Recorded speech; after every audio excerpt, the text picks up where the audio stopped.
If it's Thursday, the Biden administration announces it's waiving more than 24 federal laws in South Texas to speed up the construction of nearly 20 miles of border wall as the White House faces mounting pressure to address a worsening migrant crisis. Plus, the race for House Speaker heats up as 2 Republican lawmakers officially make their move for the gavel, and a third eyes a bid in what could soon be a crowded and chaotic fight to try to rule an unruly conference. And airstrikes and aid concerns. The death toll surpasses 50 in Ukraine after Russia launches one of the war's deadliest strikes yet, amid uncertainty in Congress over the future of Ukraine aid.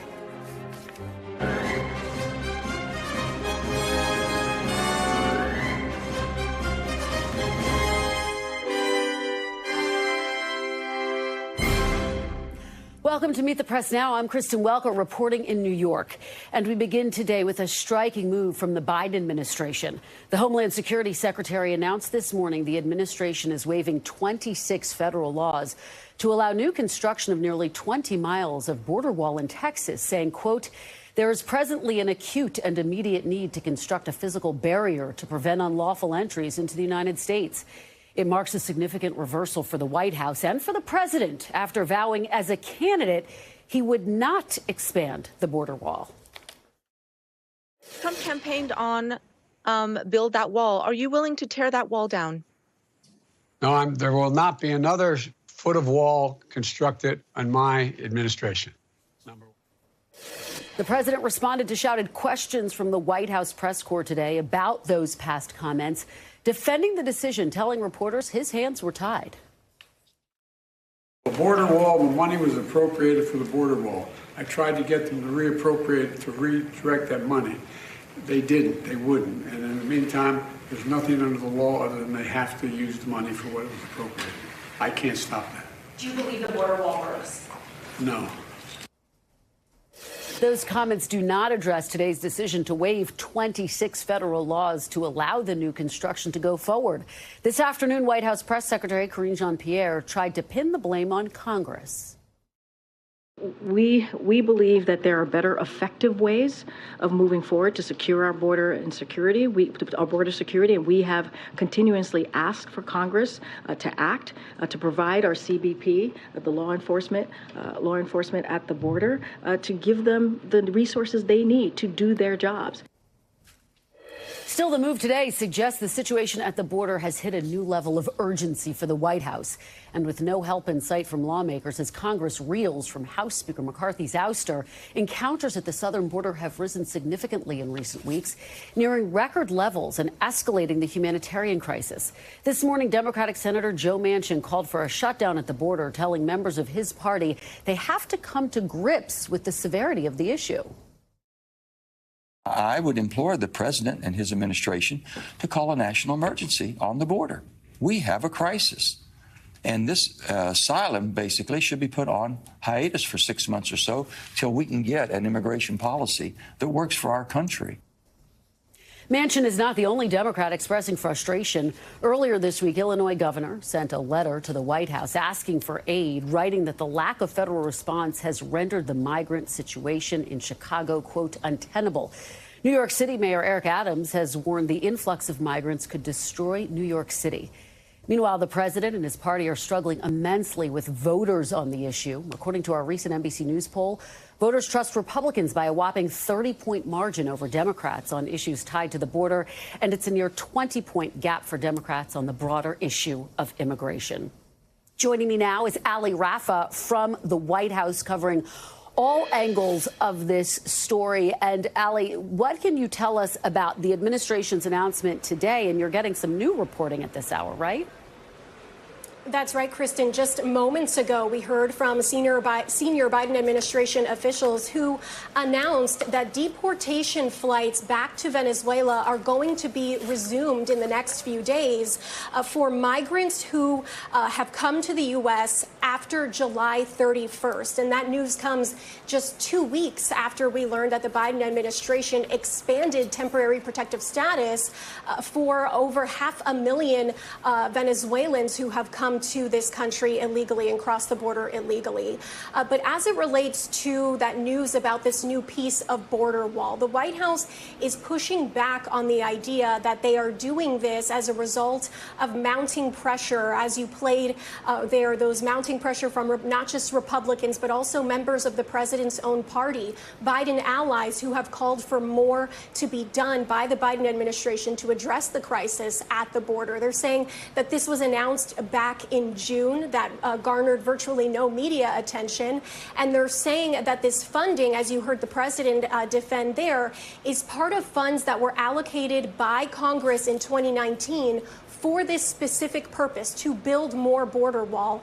And the president says that even after trying, he wasn't able to get that reallocated to be used in another way. But the DHS Secretary Alejandro Mayorkas, who is actually in Mexico right now, is speaking much more deliberately and urgently about the border crisis. You played some of that soundbite there where we heard him talk about how urgent the crisis is. He talks about how many people have illegally crossed the border during this fiscal year.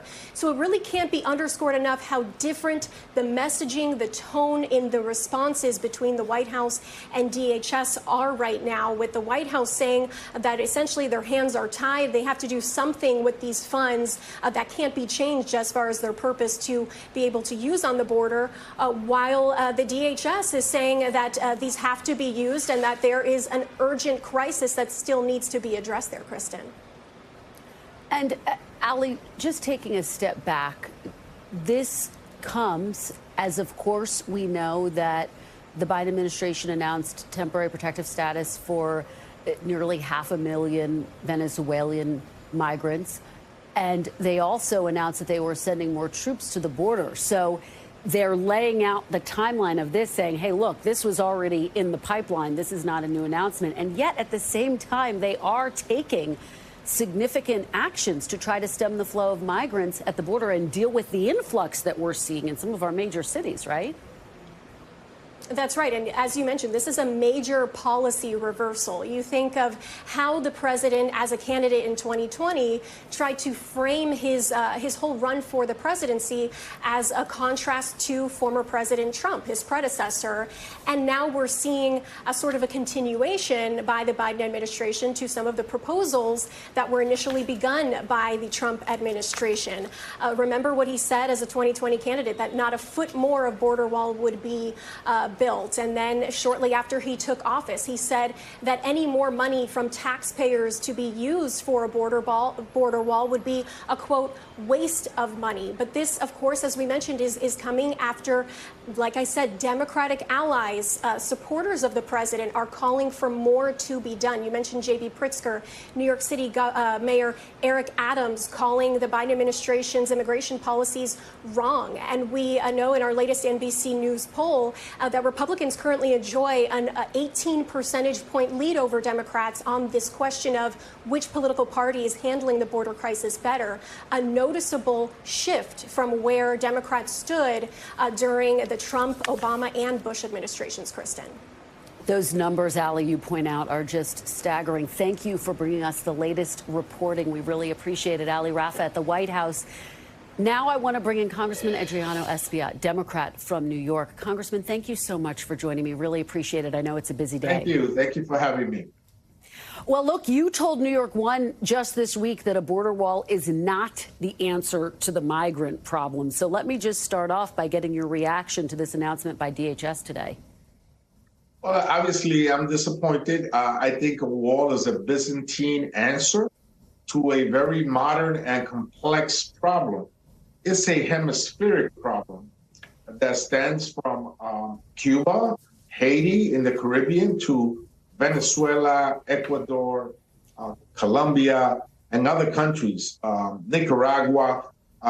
We have a hemispheric crisis that we must fix. And a wall is not going to detain a mom that has walked 2,000 miles with her 3 kids to knock on our doors and try to make her case for asylum.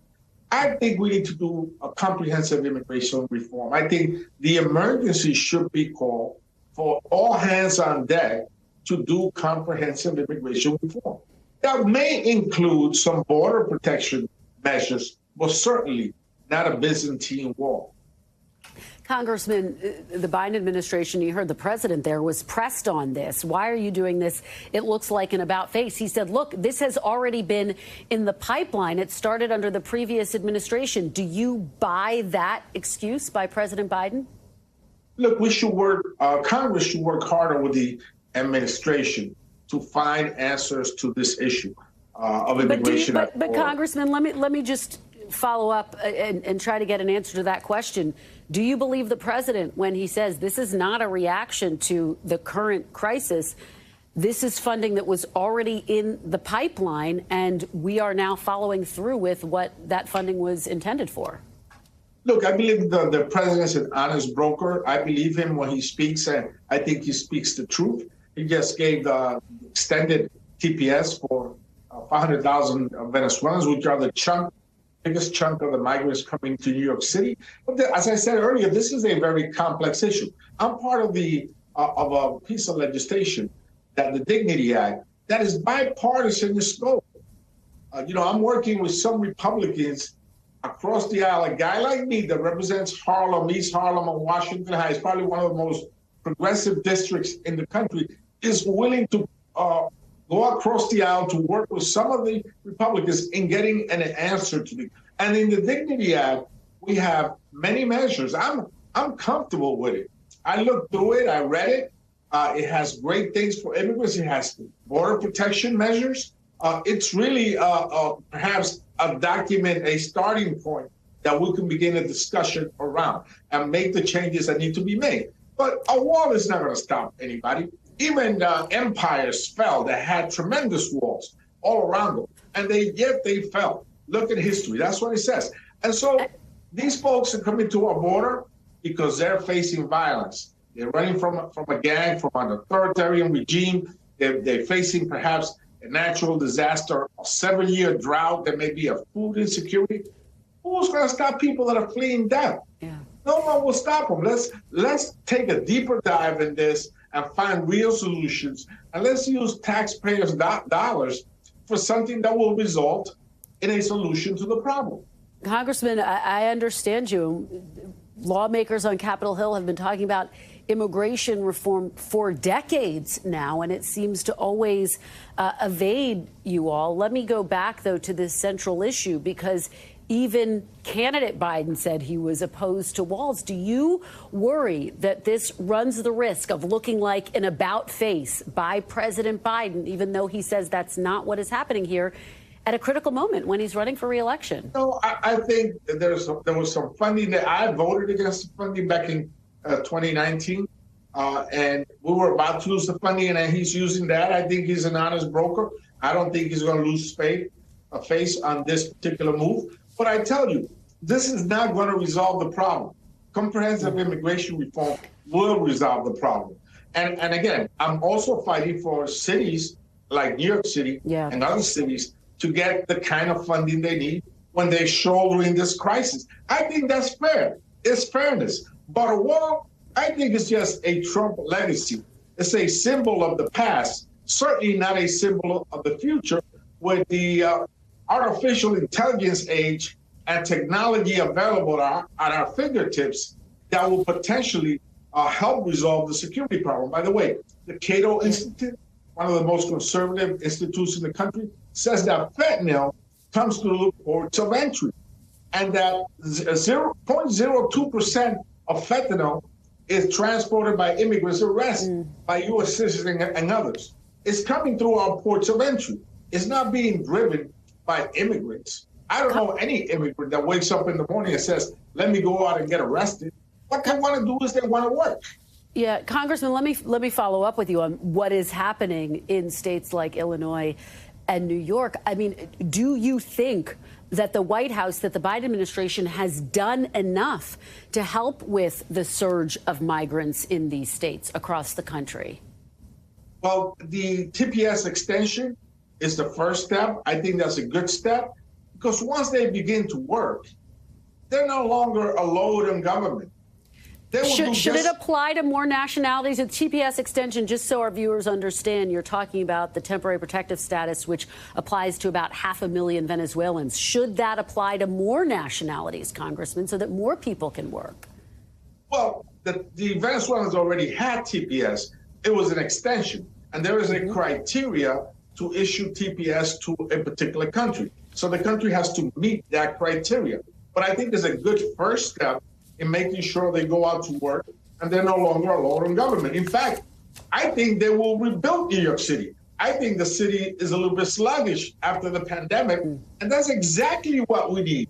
We need their aggressiveness to work, their hunger to succeed, the innovativeness that you see in their eyes. A woman that walked 2,000 miles with her kids will never be late to work.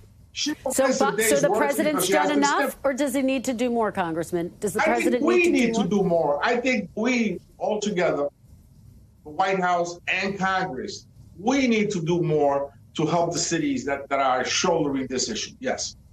Okay. Congressman Espaillat, thank you so much for your perspective. We really appreciate it. Thank you. Thank you for inviting me.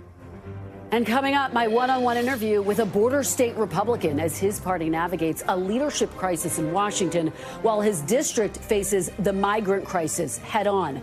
Plus, we'll go inside the fight to replace former House Speaker Kevin McCarthy, including highlights from an NBC News exclusive with one of McCarthy's potential successors. You're watching Meet the Press now.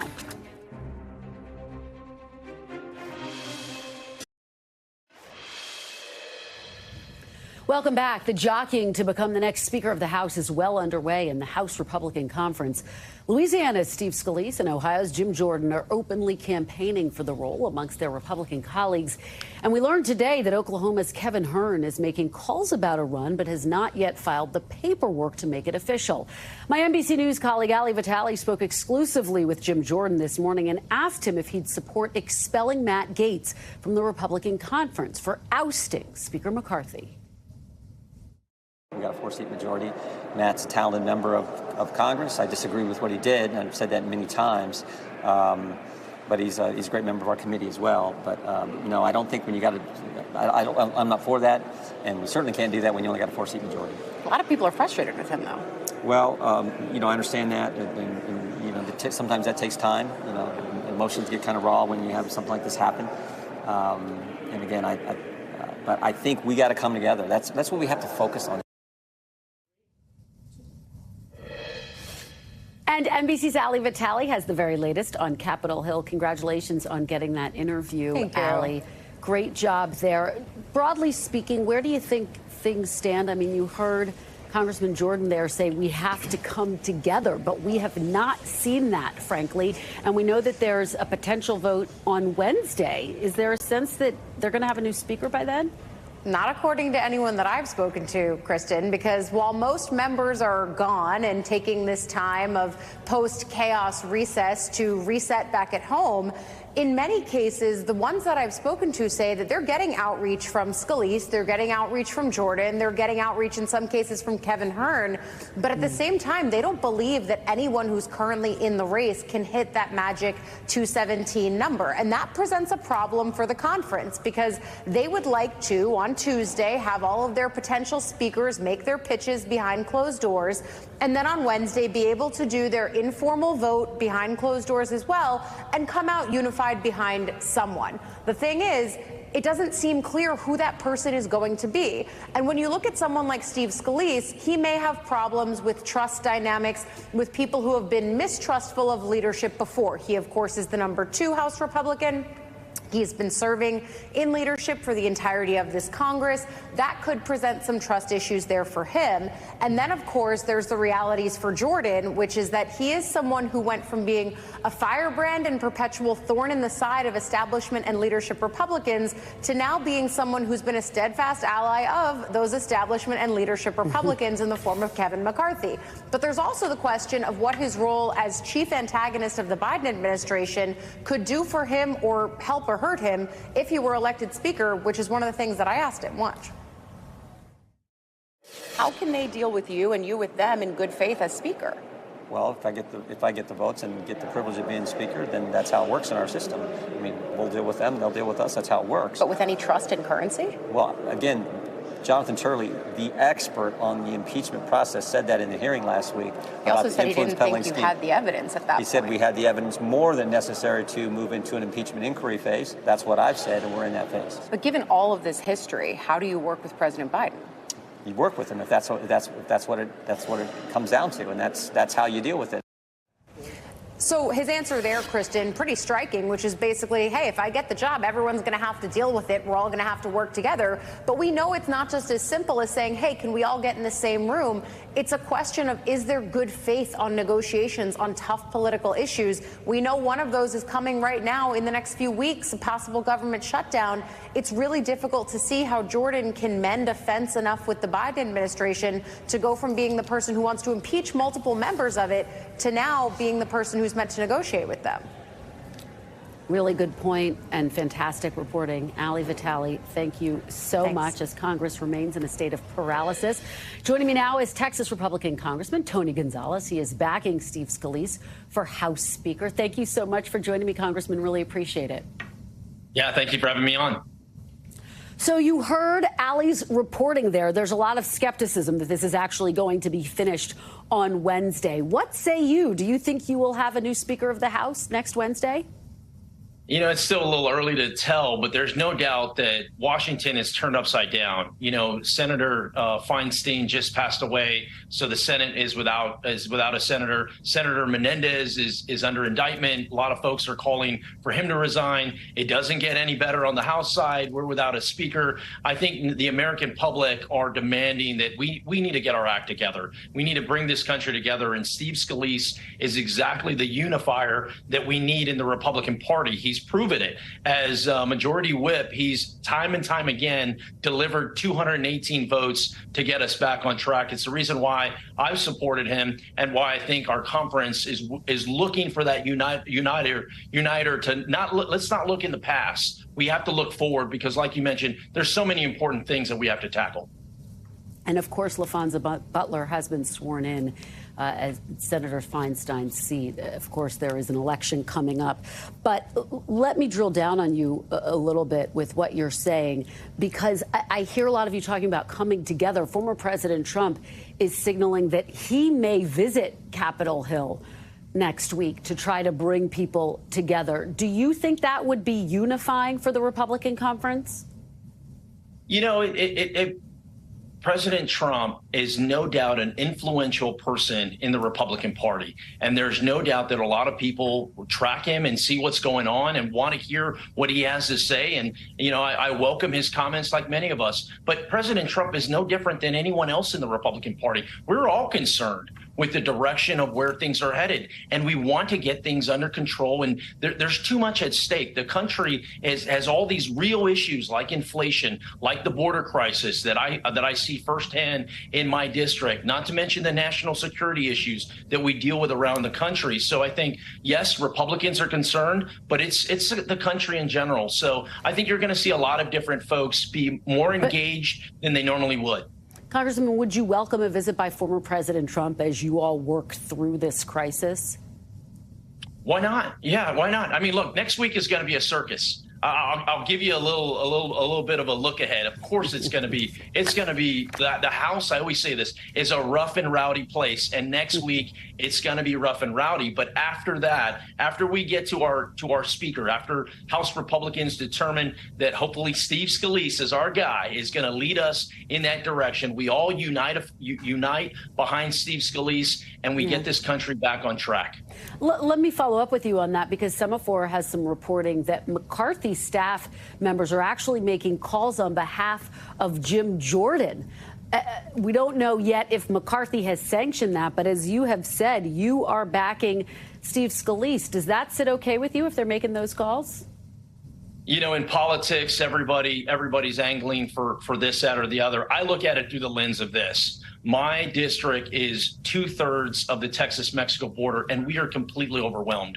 We're done with the finger pointing, and we just want solutions. And it's the reason why I'm backing Steve Scalise, is because I think he can get meaningful border security measures over the finish line, not just passed in the House, but ultimately get signed into law. And I think that helps everybody, not just Republicans. I think you're going to see a lot of of political jockeying, here the next week. But all the members I've spoken with, we love Steve Scalise. And he has proven time and time again that he can deliver. He's the right man for the job at the right time. And I'm excited to help him become the next Speaker of the House. I want to play something that your colleague Dusty Johnson said today and get your reaction on the other side. That we don't change the foundational problems within our conference. It's just going to be the same stupid clown car with a different driver. Do you agree with that? Are there foundational problems with your conference? There are some things that need to change, and I'll remind your viewers, I was the only. What are those things, Congressman? What needs to change? What needs to change? I just want to follow up with you. What needs to change? Yeah, the rules need to change. And I'll remind your viewers that I was the only Republican to vote against the rules package on day one of the 118th Congress. And the reason I voted against the rules package was exactly because of this. I did not want the country to be put into turmoil because you've got one person or a handful of people that did not, that had an issue with the speaker. So I do think that's something that needs to be discussed as a conference. And we need to determine. Is that a red line for you, Congressman? Is that a red line for you, Congressman? And just to be clear, you're referring to that one vote, essentially that deal that Speaker McCarthy cut, that one vote could essentially call a vote on his entire speakership, which is what we saw happen. The vacate the chair should be in case of emergency break glass. It should not be I'm not happy with you this week, so we're going to call this, because it puts the whole country in jeopardy. I think it's a discussion that you're going to see the House Republican Conference have next week. I think you see a lot of members that are concerned with that. And to be frank, who the hell would take the job if they have one vote over their head the entire time? I think now is an opportunity for us to reset, but we can't look backwards. We have to look forwards, because so much is hanging on that, like securing the border and getting America back on track, working with the administration to deliver real, tangible solutions. I think there's an opportunity here, but first it first starts with us electing Steve Scalise as Speaker. Congressman, given that you are supporting Steve Scalise and given everything that you are saying, would you go so far as to say that Steve Scalise would not cut a deal that would include a one-vote motion to vacate? I won't speak for Steve. Steve is a very trusted member, and what he tells you, you can take it to the bank. That's why so many of us are supporting him, and I would not be surprised if he wins in the first ballot or second or whatever it may be. But there's so many people that are supportive of Steve Scalise, not because of what he's accomplished as the whip, getting time and time again to 218, but just because of the man that he is. He's a family man. You know what you're dealing with. He's genuine. I've been on the road with him several times, and he's always checking in with his family, Zooming, FaceTiming with his son. I think that's the level of new kind of energy that we need in the House. Congressman, if a vote came up to essentially oust Congressman Matt Gaetz from the House, something that is getting some discussion, would you vote yes?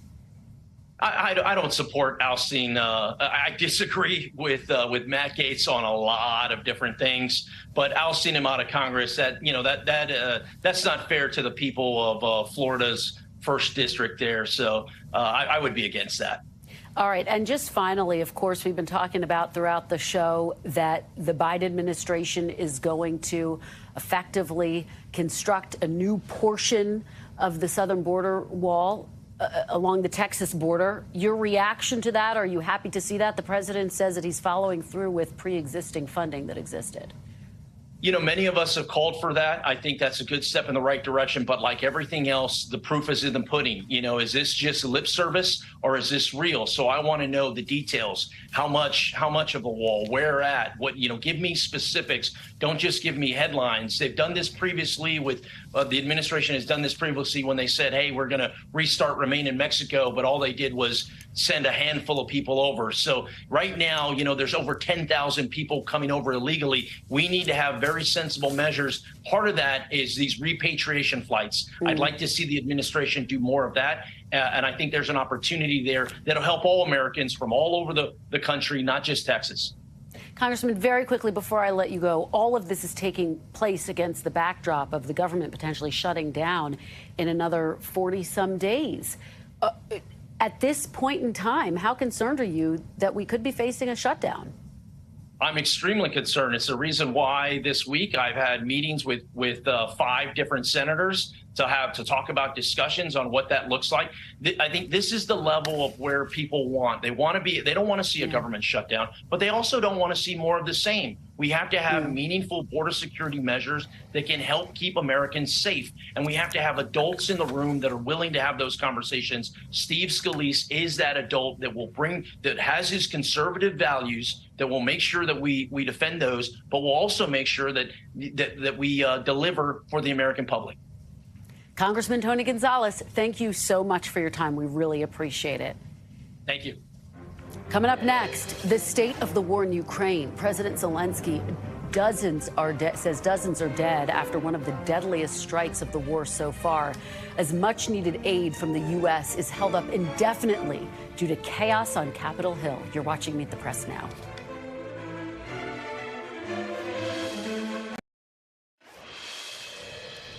Welcome back. The death toll following a catastrophic airstrike on a cafe in eastern Ukraine now sits at 51, including a 6-year-old child. Officials in Kyiv are calling it one of the war's deadliest attacks, and President Zelensky called it a deliberate act of terrorism. The attack comes as the U.S. Congress remains stalled on passing much-needed aid for Ukraine's counteroffensive. Speaking to reporters during a summit in Europe, President Zelensky insisted he's not worried about future support from the U.S., despite the recent chaos on Capitol Hill. Joining me now is NBC News national security analyst Clint Watts to talk about all of this. Clint, it's good to see you. Thank you for being here. Let's start off with just setting the stage in terms of what is happening right now in Ukraine. We know that they are months into their counteroffensive. What's the current state of that? Yeah, what's interesting is both the southern front and the eastern front, things haven't changed that much, really, all throughout this year. The Ukrainians have done counteroffensives, and they have gained some ground. But the situation is wildly different now compared to the start of the war. You've got Russian defenses triple deep, essentially. Those are very difficult to break through. It takes massive coordination and offensive capability. Remember, the Ukrainian military, really a defensive organization, only now taking on the offensive. That's a very different situation. You need much more combat power to do it. They're also not a combined arms army the way we think of the U.S. They don't have air superiority. Much more challenging. They are making progress, but it's not the big breakthrough people were hoping for. I think separately, what we see today with this airstrike and what you've also seen from the Ukrainians, which was a highly successful airstrike or a missile strike for them, hitting the naval headquarters in Crimea. So you are seeing the Ukrainians starting to do some intimidation in Crimea. You are seeing them hit some targets inside Russia. That is bringing the fight home. Yeah, I wanted to ask you about that. I mean, we have been tracking these drone strikes inside Russia. How effective has that been? What's the impact been overall in the state of the war? The military impact is very limited, but the psychological impact is wildly different. Remember, part of Russia's strategy is the disinformation campaign at home. Keep everybody convinced that the Russians are winning in Ukraine. You can't do that when you start seeing attacks inside Moscow. And Crimea, if they were to lose Crimea or threaten Crimea, that is a massive psychological impact in terms of the Russian population. I want to ask you about President Zelensky's posture right now as he watches what is happening in Washington. Obviously, Congress is stalled, but Congress also has not approved new Ukraine funding as a part of its latest government spending bill. And of course, we're waiting to see what happens in about 40 days from now. But you have a growing number of Republicans who are expressing opposition to this, including candidates on the campaign trail. So how concerned is Ukraine about this? And I guess from a practical level, what would the impact be if the United States stopped providing aid to Ukraine in the same level? It's remarkable. 8 years ago, I was coming on air here to talk about active measures, winning through the force of politics rather than the politics of force. That's Vladimir Putin's strategy at this point. The center of gravity for the fight in Ukraine is outside of Ukraine. It's the Europeans, the NATO alliance, the U.S. government, and continuing to provide support. If you look at the war from Russia's perspective, everything shifts now to near, medium, far. What's in the near? Can they hold ground against the Ukrainians in the next couple of months till the weather turns bad. Throughout the winter, is there a strong winter? Wasn't really around last winter, to where the energy needs of Europe can be broken. That can really partition a lot of it. And then the FAR for them, which they're more and more focused on, is elections. We have elections across Europe, huge election in the United States. They see it if the election outcome goes in their favor, they get more of what they want inside Ukraine, and Zelensky, vice versa, would not. So really the boundaries of this war, the supplies, keeping forces mobilized, really happening outside of Ukraine at this point. So every time additional aid is not approved for Ukraine, does President Putin see that as a win? Absolutely. That's a win for President Putin each step of it, because it's really a battle of attrition. We see this with these airstrikes today. Ukraine takes a massive hit. How long can they endure? They need to get economic activity back up. They need to get transportation, electricity. Doing all of that requires that you have a firm military front and that you can continue to push back to where you end the war. Clint Watts, thank you so much. Always appreciate your insights. Good to see you in person. Coming up after the break, the DeSantis descent. The Republican presidential hopeful is running low on cash and sliding in the polls. Where the campaign goes from here and what it means for 2024. The panel's next. You're watching Meet the Press Now. Stay with us.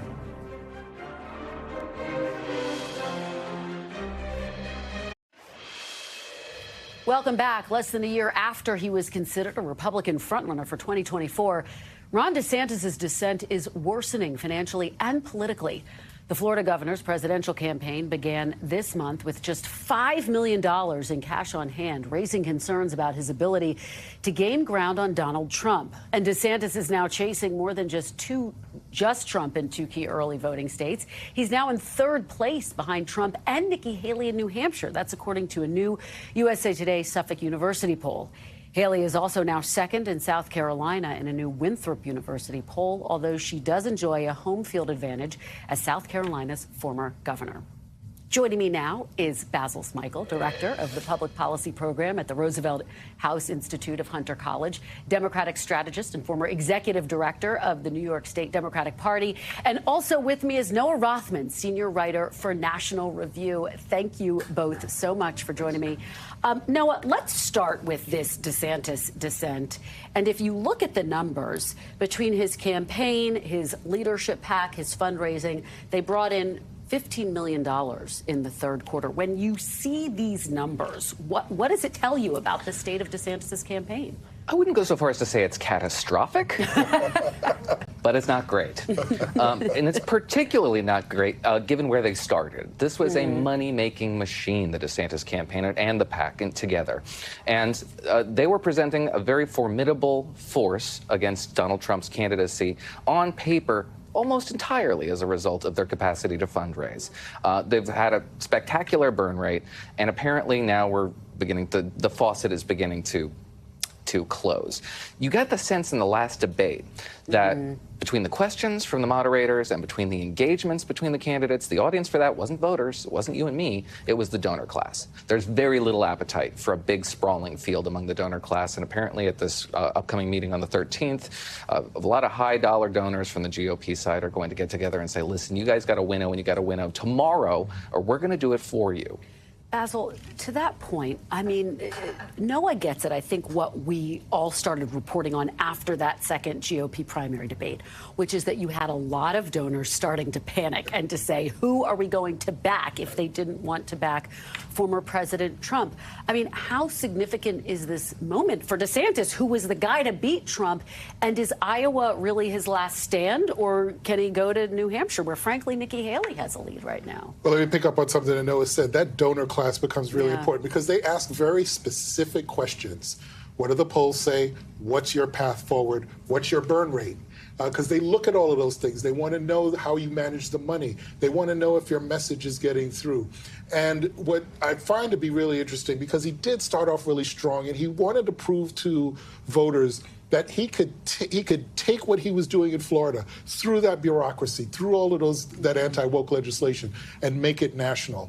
But the reality is that his message has been hard to sort of capture the hearts and minds of Republican voters nationally, because Donald Trump is the elephant in the room. So should he make an Iowa sort of last stand? I don't think so. If I were him, I would sort of chalk that up to Donald Trump and then try New Hampshire And I think that's what Chris Christie's doing, by the way. So I think you rewrite the narrative if he actually does have a good showing in New Hampshire. Yeah, Chris Christie is all in New Hampshire. Yeah. There's no doubt about that. Let me put some of Nikki Haley's numbers up just to underscore this point and the fact that she has really been gaining so much ground, particularly in a state like New Hampshire, obviously her home state. Look at her there, Noah, in second place, double digits. I mean, you know, a couple weeks ago, we were talking about candidates not reaching double digits. There she is.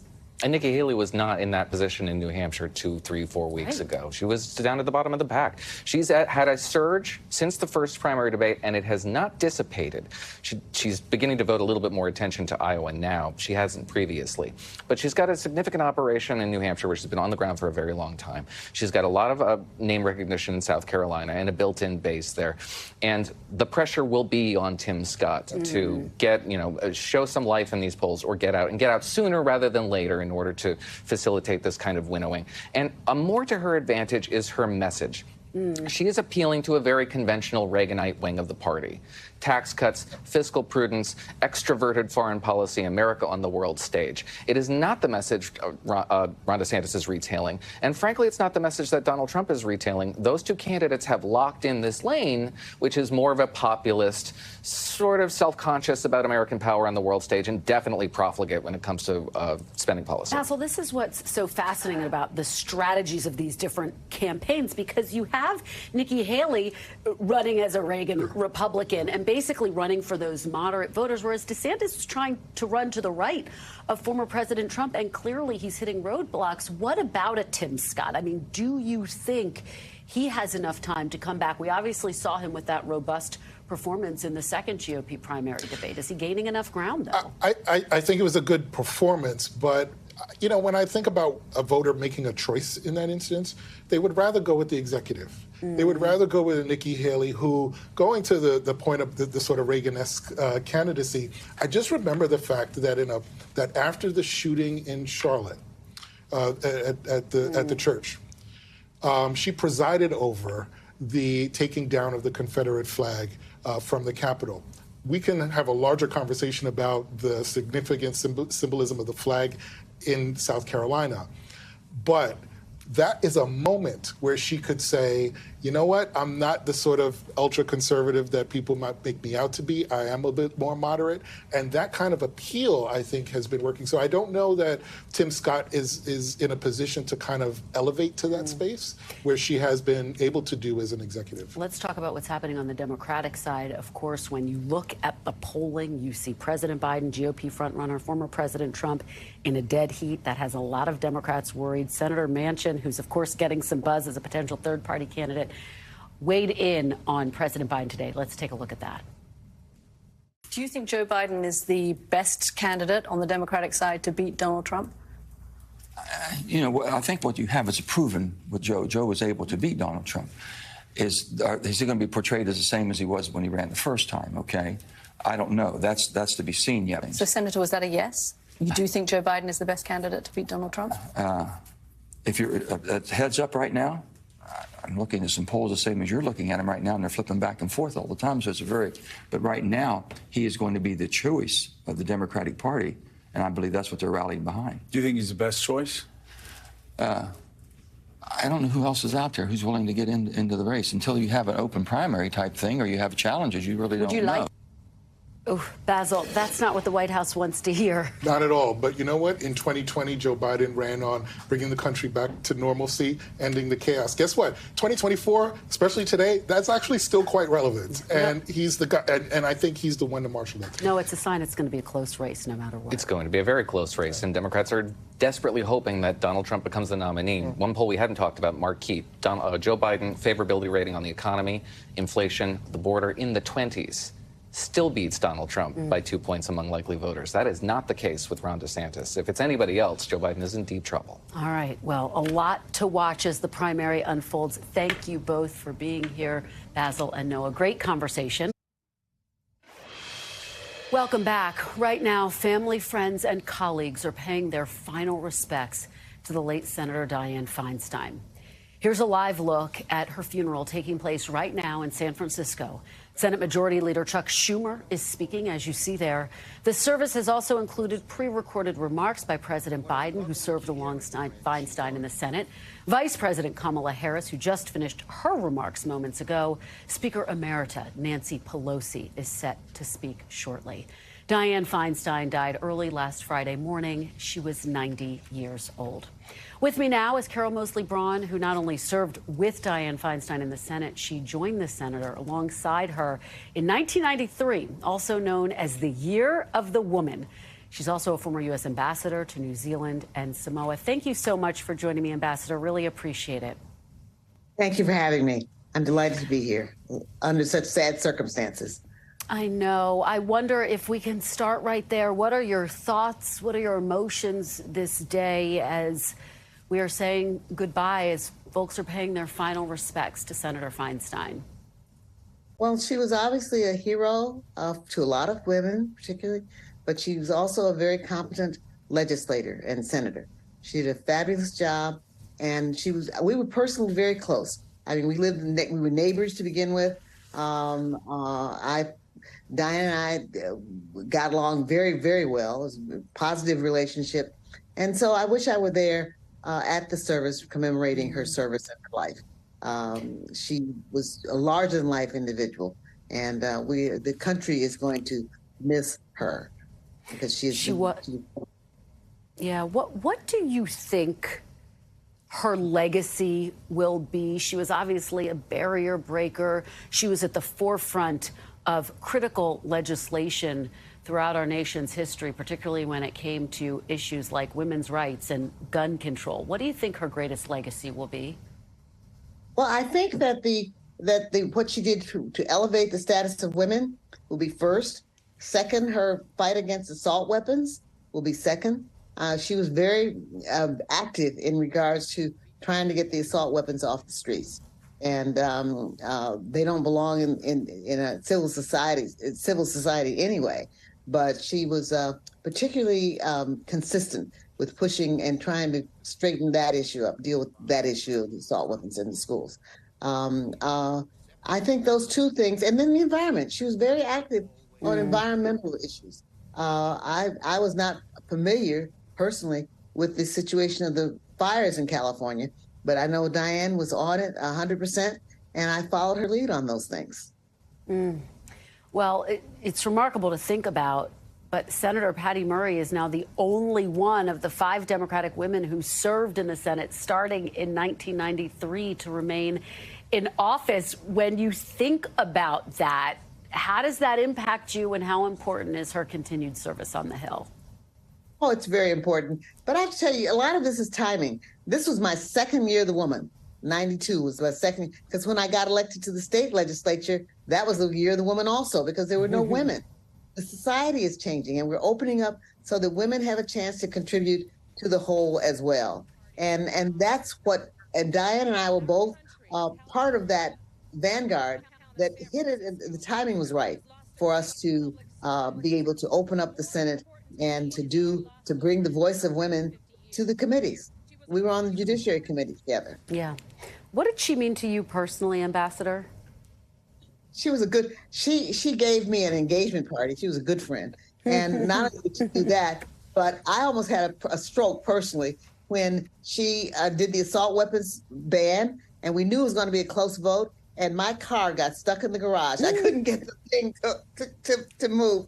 And I know I was panicking. I thought I was gonna die that night, but I didn't. I made it in time to make the vote, and it was a close vote. But I could not let Diane down with that. Wow, what a powerful story that is.